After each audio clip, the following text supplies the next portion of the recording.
जय गुरु जी, शुक्राना गुरु जी। सारी संगत को जय गुरु जी। संगत जी, आज मैं आप सबको एक बहुत इम्पॉर्टेंट टॉपिक पर समझाने जा रही हूँ।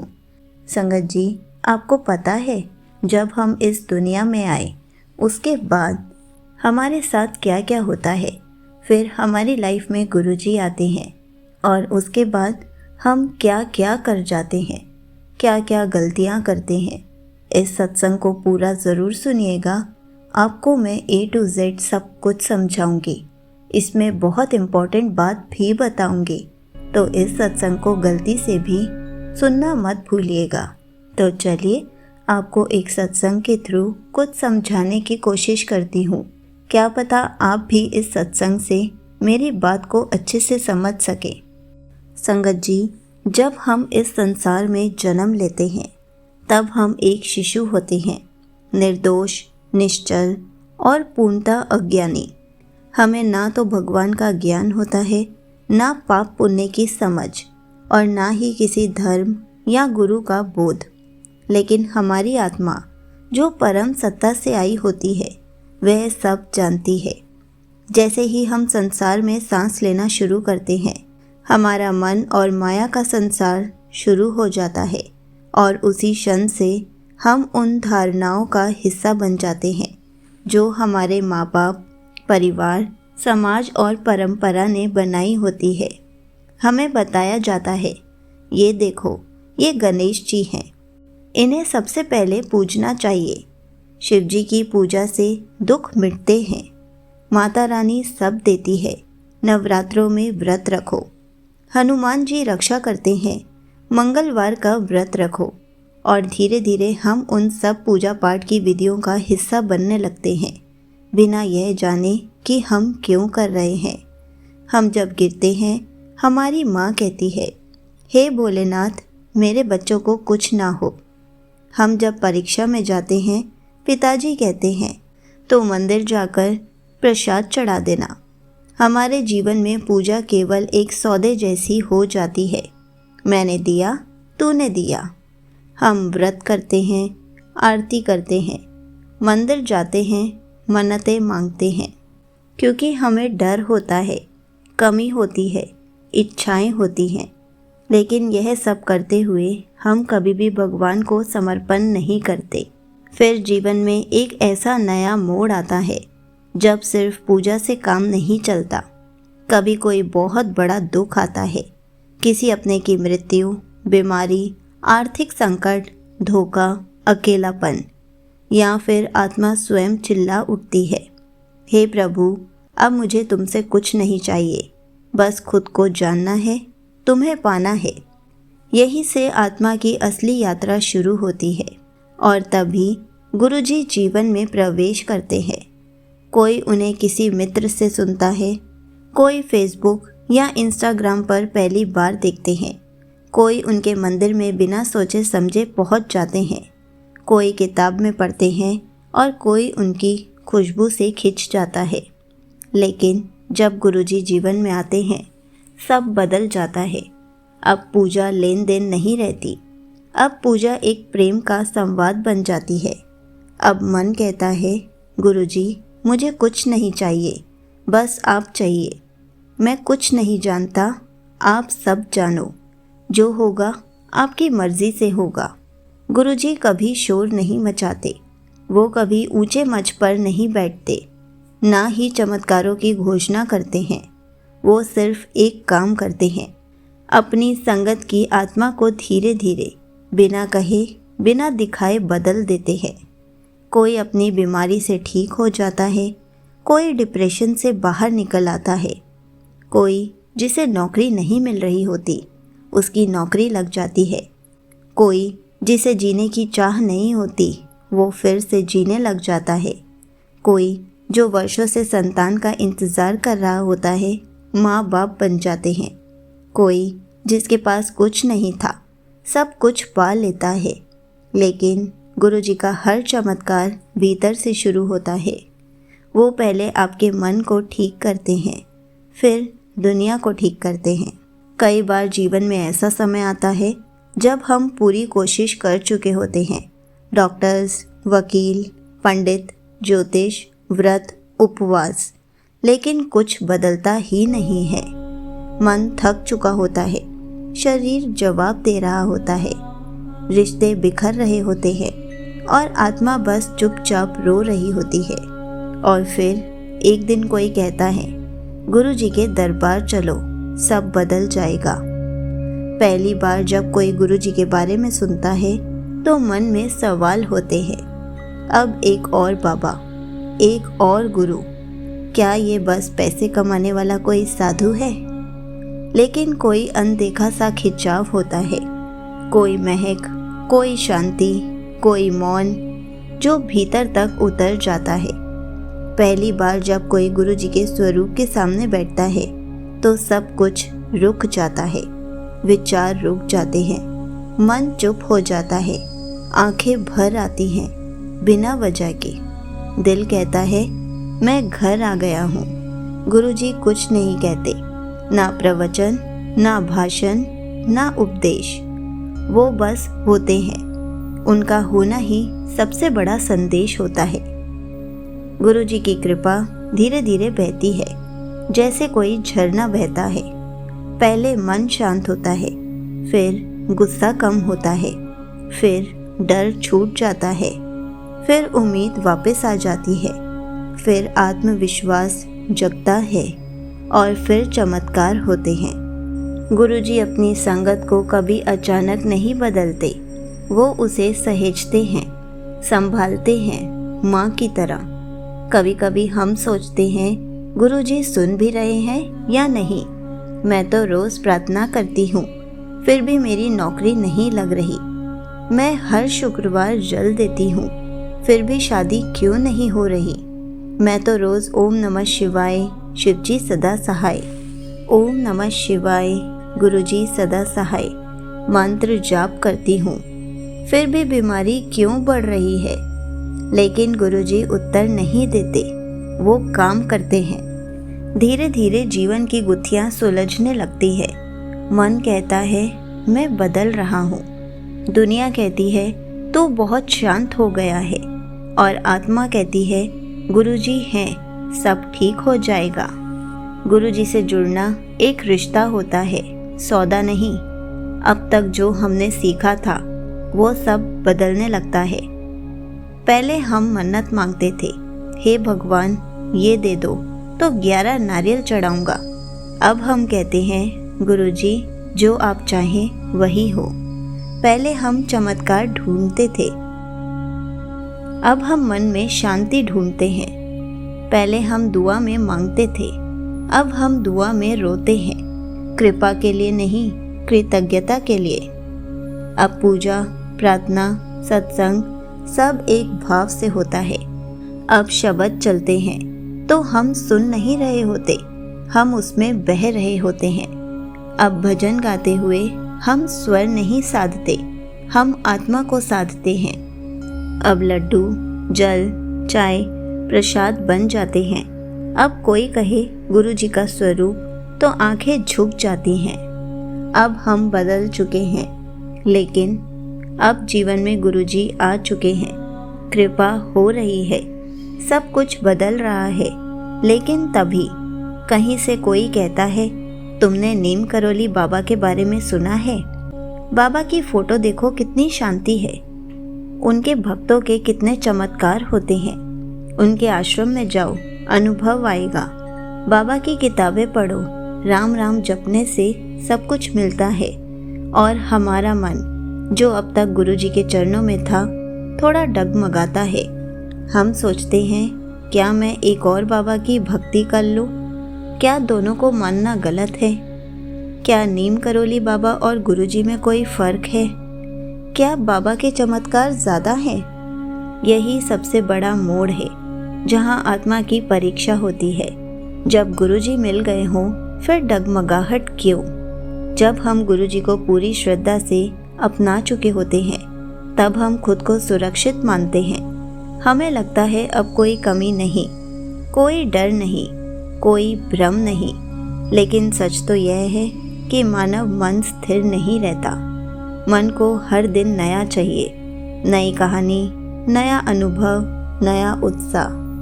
जब सत्संग, भजन, ध्यान हमारी दिनचर्या बन जाते हैं तो कभी कभी मन को वो गहराई नहीं मिलती जो शुरुआत में मिलती थी। अब मन पूछता है, वो पुरानी फीलिंग कहाँ गई? पहली बार जो सुकून मिला था अब वो क्यों नहीं आता?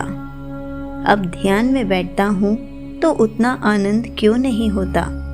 और इसी खालीपन में कोई नया नाम सामने आता है, नीम करोली बाबा। कोई कहता है उनका नाम लोगे तो राम नाम से ही मन शांत हो जाएगा। उनके मंदिर जाओगे तो सीधे साक्षात्कार होता है। उनके भक्त तो कहते हैं बाबा हर जगह प्रकट होते हैं, और हमारे अंदर एक छोटी सी लहर उठती है, मैं भी वहाँ जाऊँ, मैं भी देखूँ, शायद वहाँ वो गहराई मिले जो अब कम हो गई है। क्या ये गलत है? क्या ये धोखा है गुरुजी के प्रति? ये सवाल हर उस संगत का है जो अपने गुरुजी को दिल से मानती है। हमारे मन में द्वंद्व शुरू होते हैं, गुरुजी तो मेरे सब कुछ है, लेकिन बाबा को देखकर भी शांति मिलती है। क्या मैं दोनों को मान सकती हूँ? क्या गुरुजी नाराज हो जाएंगे? क्या मैं रास्ते से भटक रही हूँ?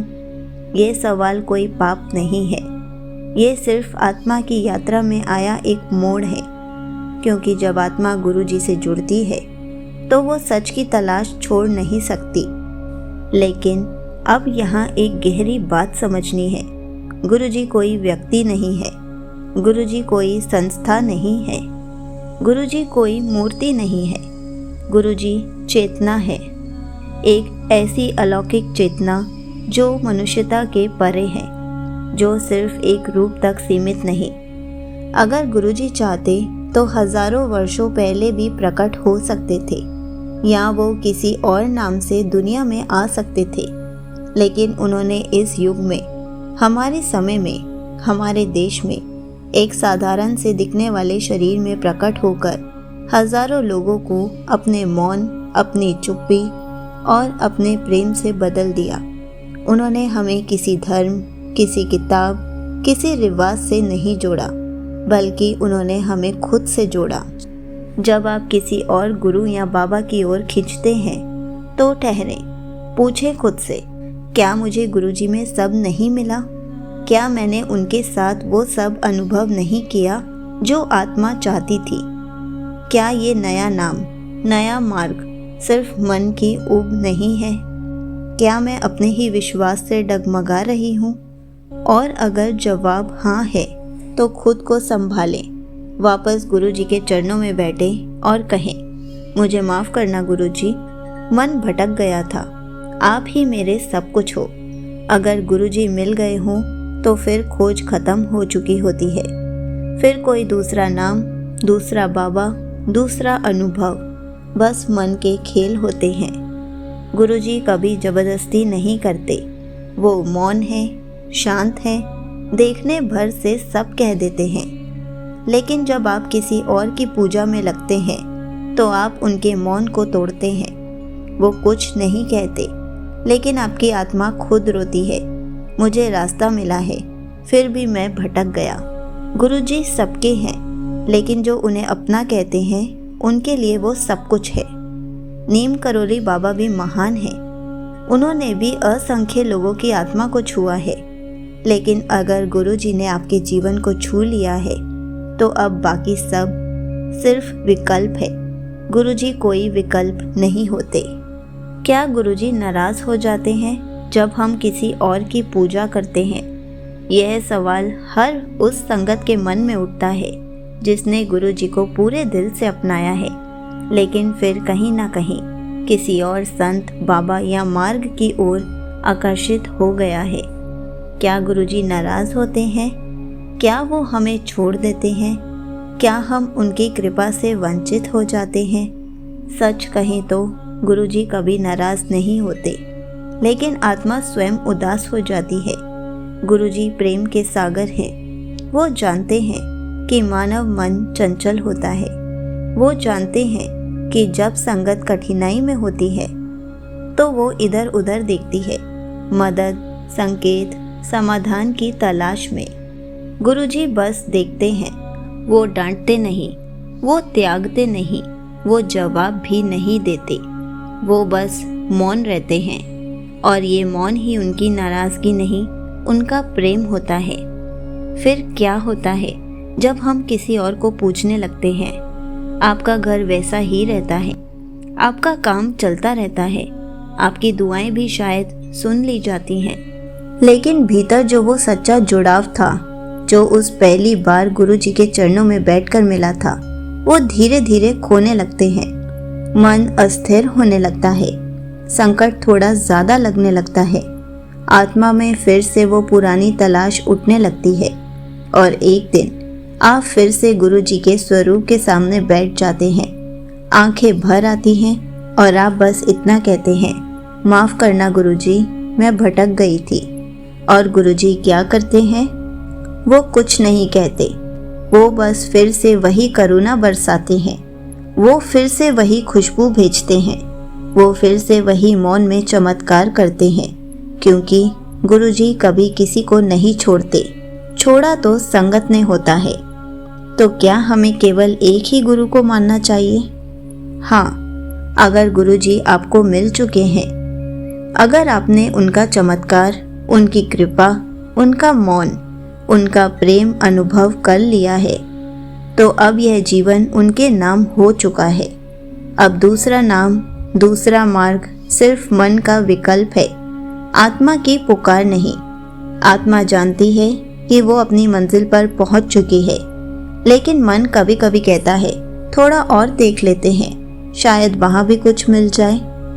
लेकिन जहाँ गुरुजी हो, वहाँ से आगे कुछ नहीं। वही पूर्णता है, वही परम शांति है, वही अंत है और वही एक नया जन्म है। अगर गुरुजी नाराज नहीं होते तो क्यों मन डरता है?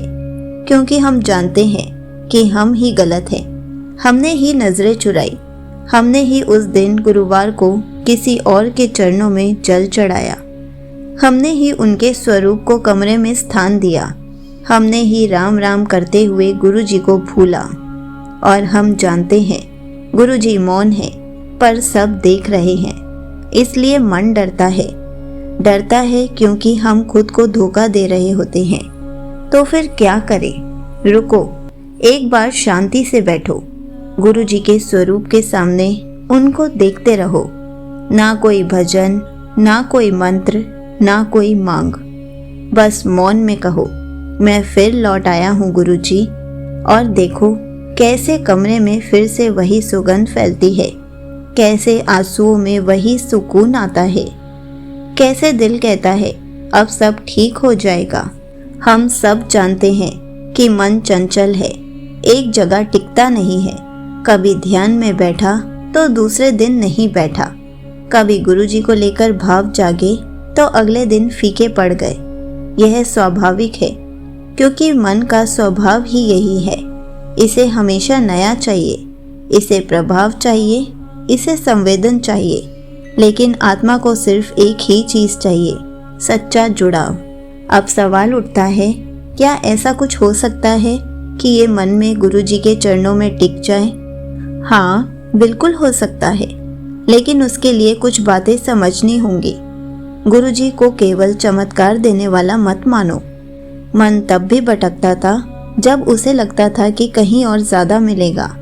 अगर आप गुरुजी से सिर्फ समस्याओं का समाधान मांगते हैं, तो जब समस्या हल हो जाती है, आप भी धीरे धीरे दूर हो जाते हैं।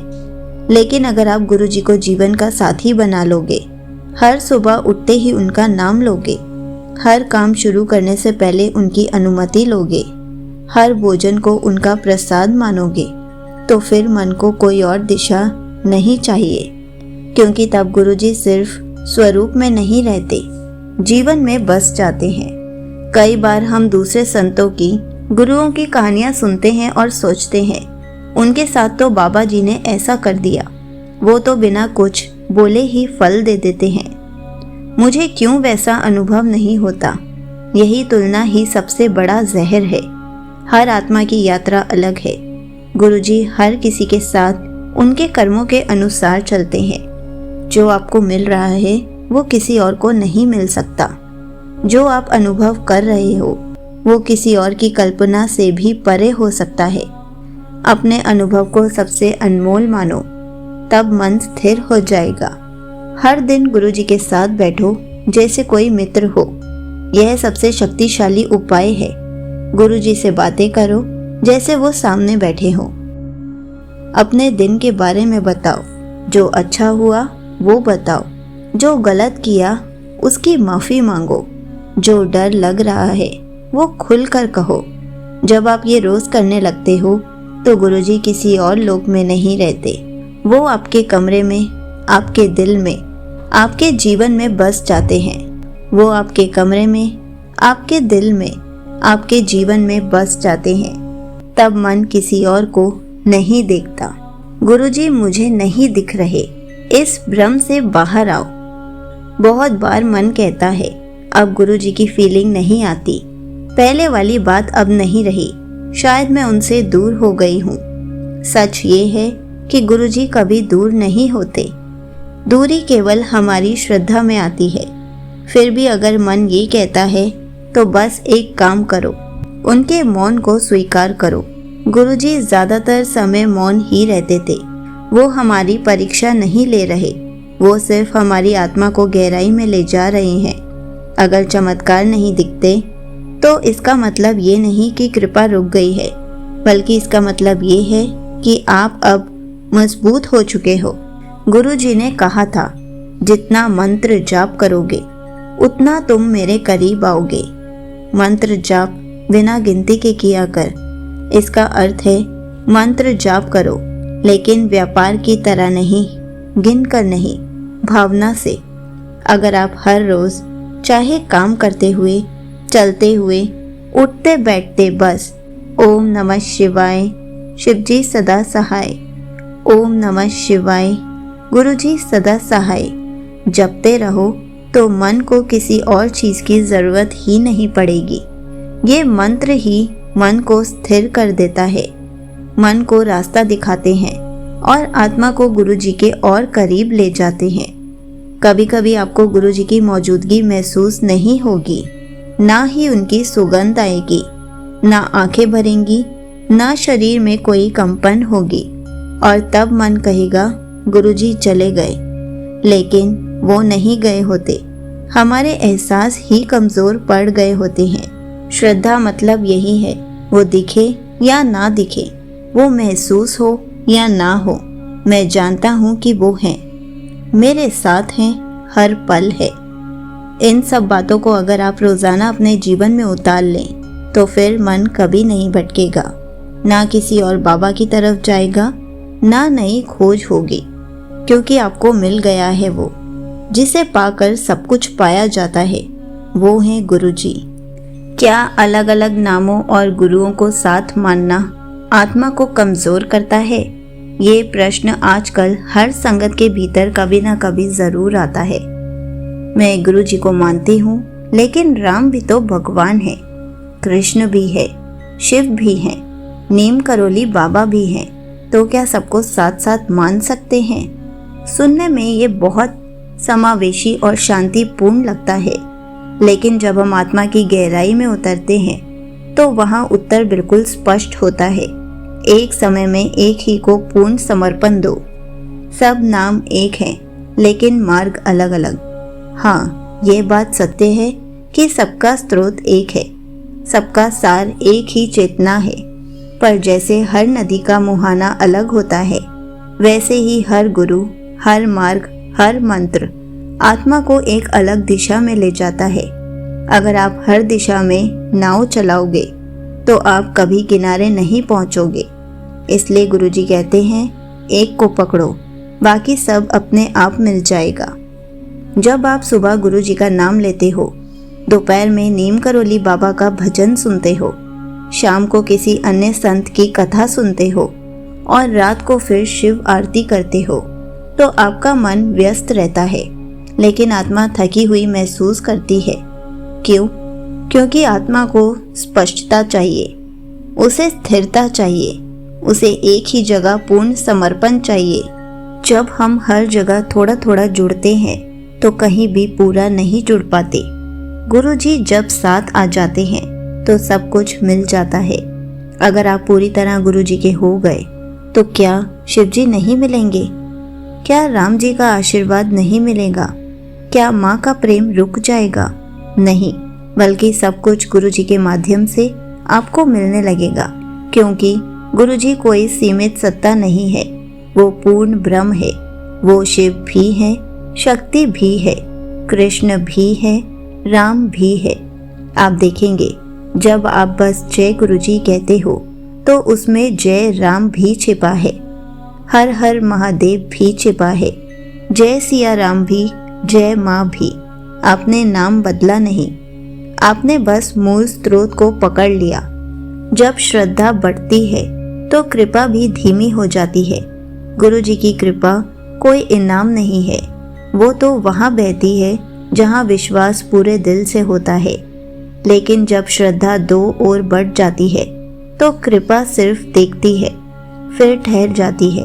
वो पूछती नहीं, वो रोकती नहीं, वो बस चुप हो जाती है, क्योंकि कृपा कभी मजबूरी से नहीं आती, वो समर्पण से आती है। श्रद्धा में विश्वास की निष्ठा जरूरी है। मान लीजिए आप एक बच्चे हैं और दो अलग अलग माता पिता को माँ कहते हैं, तो क्या आपको एक जैसी भावना, एक जैसा प्रेम, एक जैसा लगाव दोनों से होगा? नहीं होगा।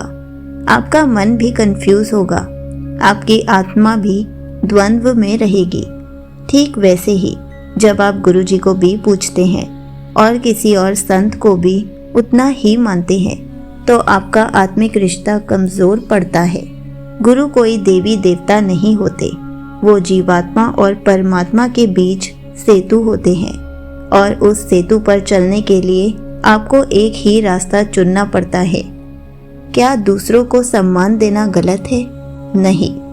कई संगत सोचती है कि अगर हम नीम करोली बाबा या अन्य संत का भी नाम ले लें तो क्या गुरुजी नाराज हो जाएंगे? बिल्कुल भी नहीं होंगे।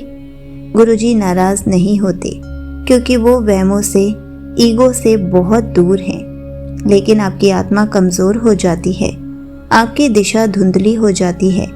इसलिए मार्ग एक रखो, सम्मान सबको दो, पूजन सिर्फ एक को दो। हर आत्मा को एक ही द्वार से प्रवेश मिलता है।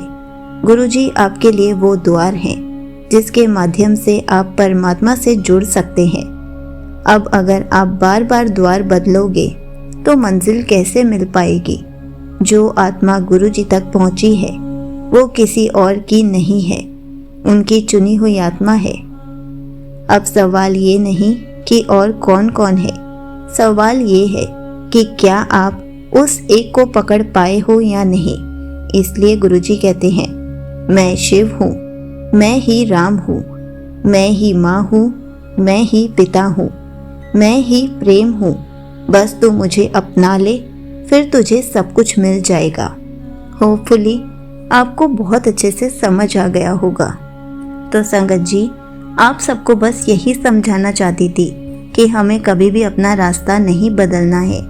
गुरुजी ने हमें खुद चुना है, सिर्फ गुरुजी के ही बन के रहें और किसी के बनने का ना सोचे, क्योंकि हर बार कोई ना कोई नए गुरु या बाबा आते रहेंगे।